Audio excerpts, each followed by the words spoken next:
Welcome to my channel. इस video में बात करेंगे इंडस्ट्रियल केमिस्ट्री के बारे में। इंडस्ट्रियल केमिस्ट्री वो साइंस है जो केमिकल्स और केमिकल प्रोसेसेस को इंडस्ट्रियल स्केल पर तैयार करने में हेल्प करती है। इसमें रॉ मटेरियल्स को तैयार करना, केमिकल रिएक्शंस को कंट्रोल करना और फाइनल प्रोडक्ट की क्वालिटी को मेंटेन करना वगैरह शामिल है।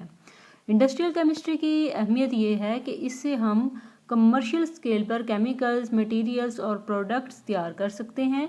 इसके ज़रिए हम वेरियस इंडस्ट्रीज़ में एनर्जी प्रोडक्शन, मैन्युफैक्चरिंग और टेक्नोलॉजी को एडवांस कर सकते हैं।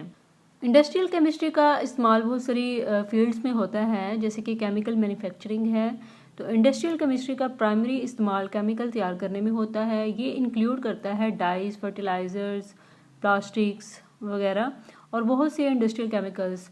एनर्जी प्रोडक्शन की बात करें तो इसमें इंडस्ट्रियल फ्यूल्स का तैयार करना है, जैसे कि कोल गैसिफिकेशन और पेट्रोलियम रिफाइनिंग भी शामिल है। ये एनर्जी प्रोडक्शन के लिए बहुत ज़रूरी है।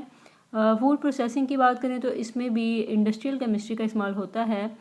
इंडस्ट्रियल केमिस्ट्री का इस्तेमाल इसमें फूड प्रोसेसिंग इंडस्ट्री में किया जाता है। यहाँ पे वेरियस केमिकल्स और प्रोसेसेस से फूड आइटम्स तैयार किए जाते हैं।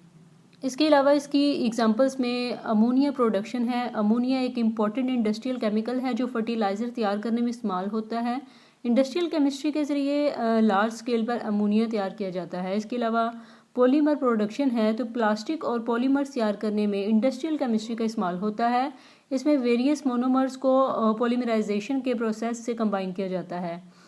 और इंडस्ट्रियल केमिस्ट्री का इस्तेमाल हमारी डेली लाइफ में बहुत ही इम्पोर्टेंट है, क्योंकि इसके ज़रिए हमारे यूज़ होने वाले प्रोडक्ट को तैयार किया जाता है। ये फील्ड इंडस्ट्रीज़ को सपोर्ट करता है और उनको एफिशिएंट और कॉस्ट इफ़ेक्टिव तरीक़ों से काम करने में काफ़ी हेल्प करता है। आई होप सो आपको इंडस्ट्रियल केमिस्ट्री का कंसेप्ट क्लियर हो गया होगा। For more informative and latest video kindly subscribe my channel.